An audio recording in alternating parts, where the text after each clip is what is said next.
Assalamualaikum warahmatullahi wabarakatuh. Ensiklopedia Al-Fatih kembali ke hadapan Anda untuk berbagi info Islami. Semoga menginspirasi aktivitas Anda hari ini.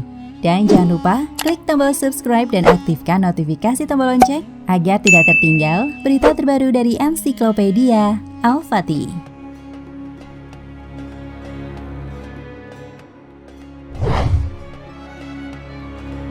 King Solomon atau Raja Salomo atau Nabi Sulaiman yang memerintah pada tahun 965 sebelum Masehi dan 935 sebelum Masehi terkenal karena 3 hal: kebijaksanaan, kekuasaan, dan kekayaannya yang berlimpah ruah. Putra Daud itu dideskripsikan sebagai orang paling kaya pada zaman kuno. Legenda menyebut salah satu bentuk kekayaannya adalah istana indah yang dibangun oleh pasukan manusia, jin, dan binatang. Konon dinding istana itu terbuat dari batu pualam, tiang dan pintunya dari emas dan tembaga, atapnya dari perak, hiasan dan ukirannya dari mutiara, intan, juga berlian. Pasir di taman ditaburi mutiara. Dalam kitab Raja-Raja pertama digambarkan, berat emas yang dipersembahkan kepada Sulaiman dalam waktu setahun adalah 666 talen. 1 talen emas diperkirakan sama beratnya dengan seorang manusia, yakni 50 kg. Versi lain menyebut sekitar 33 kg atau antara 20 hingga 40 kg. Sejumlah upeti lain juga diberikan pada Sulaiman.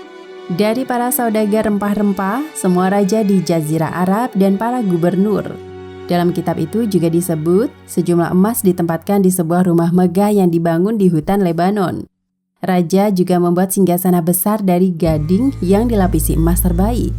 Semua cangkir yang digunakan minum sang raja terbuat dari emas. Semua perabot di hutan Lebanon dari emas, tidak ada yang perak. Demikian tertera dalam kitab, seperti dikutip dari situs Ancient Origins. Kekayaan luar biasa Sulaiman membuat banyak orang yakin masih ada harta karun yang disembunyikan entah di mana. Meski demikian, apa gerangan pundi-pundi yang masih tersisa tak jelas. Mungkin emas, perhiasan, perak, atau mungkin tabut perjanjian, Ark of the Covenant.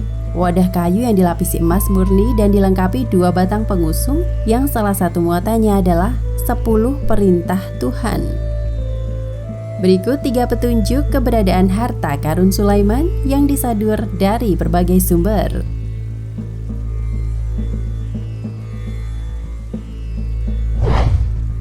1. Tabut Perjanjian. Tabut Perjanjian Ark of Covenant menjadi salah satu artefak paling dicari dari masa Nabi Sulaiman. Berupa sebuah kotak kayu berisi 2 loh batu bertuliskan 10 perintah Tuhan yang didapat Nabi Musa di Gunung Sinai. Seorang profesor dari Universitas St. Andrew, James Davila, mengklaim berhasil menerjemahkan sebuah teks berbahasa Ibrani bernama Treatise of the Vessels, Risalah Kapal. Berdasar teks itu, Davila mengklaim kuil Solomon, tempat penyimpanan harta karun tersebut, kemungkinan tersebar di wilayah Timur Tengah. Beberapa harta tersembunyi di berbagai lokasi di tanah Israel dan di Babilonia. Sementara yang lain dikirim ke malaikat Samsiel, Michael atau Mikael, Gabriel atau Jibril, dan mungkin Sariel. Tulis Davila dikutip dari International Science Times. Babilonia diketahui berada di wilayah Irak modern. Meski mempersempit kemungkinan lokasi harta karun legendaris itu, apa isi terjemahan tersebut dianggap lebih bersifat fantasi daripada petunjuk. Teks Risalah Kapal juga menyebut harta itu telah disembunyikan oleh Simur, orang Lewi, salah satu dari 12 suku di Israel dan para sahabatnya. Namun berikutnya dalam teks itu disebutkan harta itu disembunyikan Samsiel dan malaikat lainnya. Teks itu juga memuat daftar harta karun Nabi Sulaiman, mulai dari ornamen Taman Eden, instrumen musik yang terbuat dari emas, dan kemah suci, tempat ibadah yang dapat dipindah-pindahkan untuk bangsa Ibrani.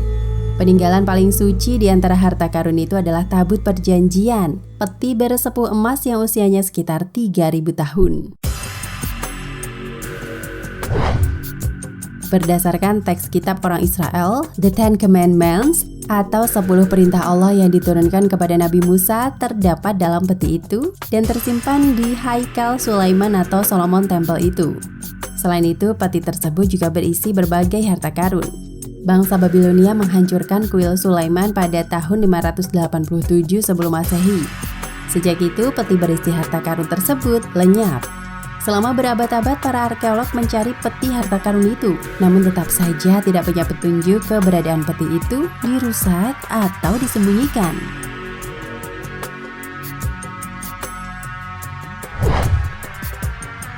Dua, cincin penguasa dunia.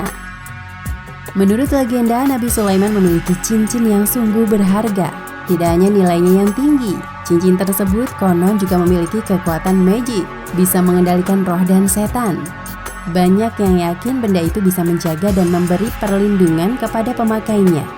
Seperti dikisahkan, suatu hari sang raja kehilangan cincinnya yang berharga di perairan sungai Yordan. Sulaiman menganggap perhiasan itu telah hilang untuk selamanya, hingga seorang nelayan mengembalikan benda tersebut kepadanya. Menurut cerita, cincin tersebut ditemukan di dalam badan ikan. Keberadaan cincin berharga itu kini jadi misteri. Konon ia ikut dimakamkan di sisi jenazah Nabi Sulaiman, sementara di mana gerangan makamnya belum diketahui hingga saat ini. Desas-desus lintas zaman menyebut barang siapa menemukan cincin tersebut, maka ia akan jadi penguasa dunia.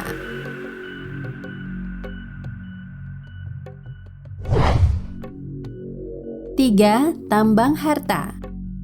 Nabi Sulaiman juga disebut-sebut punya tambang harta. Kabar itu kali pertama disebarluaskan pada abad ke-19 oleh penulis H. Rider Haggard dalam novel petualangannya King Solomon's Mines yang diterbitkan bertepatan dengan booming penemuan arkeologi berupa situs-situs kuno di Timur Tengah dan Afrika. Setengah abad kemudian, rabi sekaligus arkeolog Amerika Nelson Gluck mengumumkan bahwa ia telah berada di tambang Sulaiman di Great Rift Valley, dekat perbatasan modern antara Israel dan Yordania. Namun tambang-tambang tersebut tak dipenuhi emas, melainkan biji tembaga, yang menurut Gluck adalah sumber kekayaan Sulaiman. Karena Gluck tidak mampu mengaitkan bukti arkeologis itu dengan apa yang tertera pada kitab suci, para sejarawan modern mengabaikan temuannya. Apalagi ada bukti bahwa bangsa Mesir kuno yang mengoperasikan tambang di wilayah tersebut pada abad ke-13 yang didukung penemuan sebuah kuil kuno di sana pada tahun 1969. Namun seperti dikutip dari situs History, pada tahun 2008, para peneliti menemukan situs tambang di Yordania, Khirbat en-Nahas, yang berdasarkan bukti arkeologi dioperasikan selama abad ke-10 sebelum Masehi.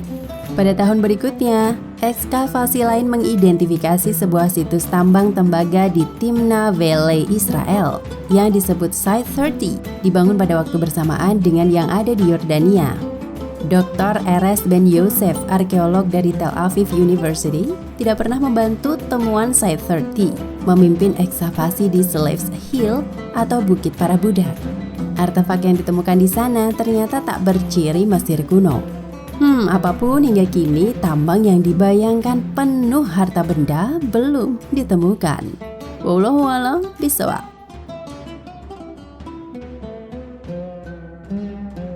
Nah pemirsa Ensiklopedia Al-Fatih, sampai di sini perjumpaan kita kali ini. Semoga menginspirasi.